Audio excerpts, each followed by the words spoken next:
이 시간 사도신경으로 우리 다 같이 신앙 고백하시겠습니다. 전능하사 천지를 만드신 하나님 아버지를 내가 믿사오며 그 외아들 우리 주 예수 그리스도를 믿사오니 이는 성령으로 잉태하사 동정녀 마리아에게 나시고 본디오 빌라도에게 고난을 받으사 십자가에 못 박혀 죽으시고 장사한 지 사흘 만에 죽은 자 가운데서 다시 살아나시며 하늘에 오르사 전능하신 하나님 우편에 앉아 계시다가 저리로서 산자와 죽은 자를 심판하러 오시리라. 성령을 믿사오며 거룩한 공예와 성도가 서로 교통하는 것과 죄를 사하여 주시는 것과 몸이 다시 사는 것과 영원히 사는 것을 믿사옵나이다. 아멘. 오늘 시편 14편 우리 1절에서 7절까지 한 번 더 다 같이 보도록 하겠습니다. 시편 14편 1절에서 7절까지의 말씀.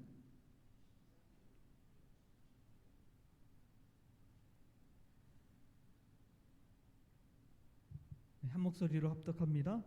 어리석은 자는 그의 마음에 이르기를 하나님이 없다 하는도다. 그들은 부패하고 그 행실이 가증하니 선을 행하는 자가 없도다. 여호와께서 하늘에서 인생을 굽어 살피사 지각이 있어 하나님을 찾는 자가 있는가 보려 하신즉 다 치우쳐 함께 더러운 자가 되고 선을 행하는 자가 없으니 하나도 없도다. 죄악을 행하는 자는 다 무지하냐. 그들이 떡 먹듯이 내 백성을 먹으면서 여호와를 부르지 아니하는도다. 그러나 거기서 그들은 두려워하고 두려워하였으니 하나님이 의인의 세대에 계심이로다. 너희가 가난한 자의 계획을 부끄럽게 하나 오직 여호와는 그의 피난처가 되시도다. 이스라엘의 구원이 시온에서 나오기를 원하도다. 여호와께서 그의 백성을 포로된 것에서 돌이키실 때에 야곱이 즐거워하고 이스라엘이 기뻐하리로다. 아멘. 할렐루야. 네, 먼저 이 시편 14편 말씀에서 하나님의 구원과 은혜가 또 기쁨과 즐거움이 우리 사랑하는 성원 가족들에게 있기를 주님의 이름으로 축복합니다. 다윗의 시를 보면 특징이 여러 가지가 있는데 오늘 보면은 그 특징을 알 수가 있습니다. 그게 뭐냐면 처음 시작은 어렵고 힘들고 고난이고 탄식일지라도 마지막 끝은 항상 구원과 기쁨과 희망과 즐거움이라는 사실입니다. 우리가 처음 14편 1절을 한번 볼 때에 어리석은 자는 하고 시작을 합니다. 부패하고 행실이 가증하고 그러므로 말미암아 선을 행하는 자가 없다고 하는 이야기를 합니다. 하나님이 없다고 하고 선을 행하는 자가 없다고 하고 또 가난한 자들의 계획을 부끄럽게 하고 여러 가지 이야기들을 다 하는데 이게 다 좀 탄식하고 어렵고 힘든 이야기들을 쭉 해요. 그럼에도 불구하고 오늘 마지막 7절 같이 한번 볼까요? 7절 말씀 같이 읽겠습니다. 이스라엘의 구원이 시온에서 나오기를 원하도다. 여호와께서 그의 백성을 포로된 곳에서 돌이키실 때에 야곱이 즐거워하고 이스라엘이 기뻐하리로다. 아멘. 다윗은 이 시 항상 마지막에 보면은 이렇게 이스라엘의 구원을 노래하고 이스라엘의 즐거움과 기쁨을 노래합니다. 이것을 보면은 다윗의 신앙의 특징을 알 수 있어요. 다윗은 아주 긍정적인 신앙을 가지고 있었습니다. 구원의 신앙을 가지고 있었습니다. 희망의 신앙을 가지고 있었습니다. 여러분, 우리 크리스천의 특징이 뭐냐면 마지막에 승리한다는 사실이에요. 우리가 어떤 상황이든지 지금 현실은 아무것도 아니라는 거예요. 왜냐하면 죽음 이후에 우리에게 부장된 영생의 구원이 있기 때문에 그렇습니다. 결국엔 승리자라는 사실이에요. 그리고 현실에서도 마찬가지입니다. 아무리 어렵더라도 예수 믿는 사람들은 절망 가운데 빠질 수가 없습니다. 왜냐하면 희망 대신 예수 그리스도를 믿기 때문에 그렇습니다. 참 소망 대신 예수 그리스도를 믿기 때문에 그렇습니다. 우리 예수님은 죽음을 이기시고 승리하신 분이기 때문에 인간이 도저히 해결할 수 없는 문제인 그 죽음까지도 해결하신 분이 예수 그리스도이기 때문에 그렇습니다. 할렐루야. 다윗이 이 시를 노래한다는 것은 참 귀한 일이에요. 저는 다윗의 스토리 중에 참 기억에 남는 게 뭐냐면 다윗이 아들 압살롬의 반역에 깜짝 놀라가지고 신발도 벗지 못하고 도망칩니다.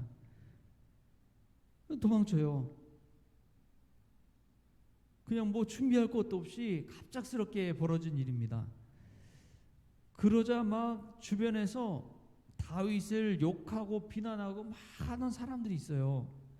근데 다윗과 함께 있던 병사들이, 용사들이 다윗에게 왕이시여, 제가 가서 저 비난하는 사람을 쳐 죽이겠습니다. 여러분, 근데 다윗이 그때 무슨 말을 하는지 아십니까? 아니다. 하나님이 저 사람을 통하여 나에게 메시지를 주시는 것일 수도 있다. 건들지 마라. 여러분, 어떻게 반역 때문에 도망치던 왕이 그런 말을 할 수 있을까요?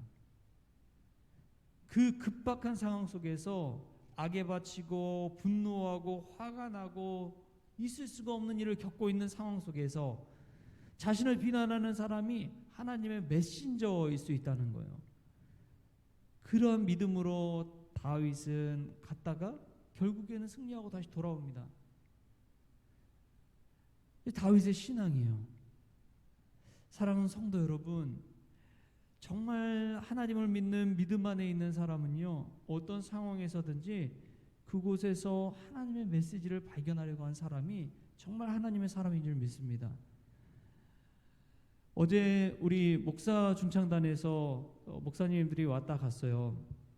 교회 와서 이제 둘러보고 기도해주고 이렇게 돌아가셨습니다. 이런저런 이야기를 하는데 이제 저희 교회에 감사하다는 이야기를 많이 하더라고요. 그리고 이제 이 목사 중창단 모임, 저는 사실 처음이죠. 처음 이제 목사 중창단 같이 일원이 돼서 찬양하고 있는데, 그 찬양을 필두로 해서 우리 성원교회에서 사역을 필두로 해서 이제 계속해서 다른 노예 교회에 가서 사역을 하는데 너무 은혜를 많이 받았다는 이야기를 들었습니다. 목사님들이 그렇게 와서 서서 이렇게 찬양으로 축하해주고 하는 거를 처음 봤다는 분들도 있었다고 그러시더라고요. 그래서 정말 은혜스러웠다라는 이야기들을 나누었어요. 여러분, 정말 중요한 것은 은혜를 나누는 거예요. 다윗은 정말 절망에 빠지고 탄식하고 계획이 부끄러워지고 또 선을 행할 수 없는 상황 가운데 놓였을지라도 그곳에서도 하나님의 은혜를 함께 나눴습니다. 이미 이스라엘이 구원받는 게 아니에요. 포로에서 돌아온 것이 아니에요. 야곱이 즐거워하고 이스라엘이 기뻐한 게 아니에요.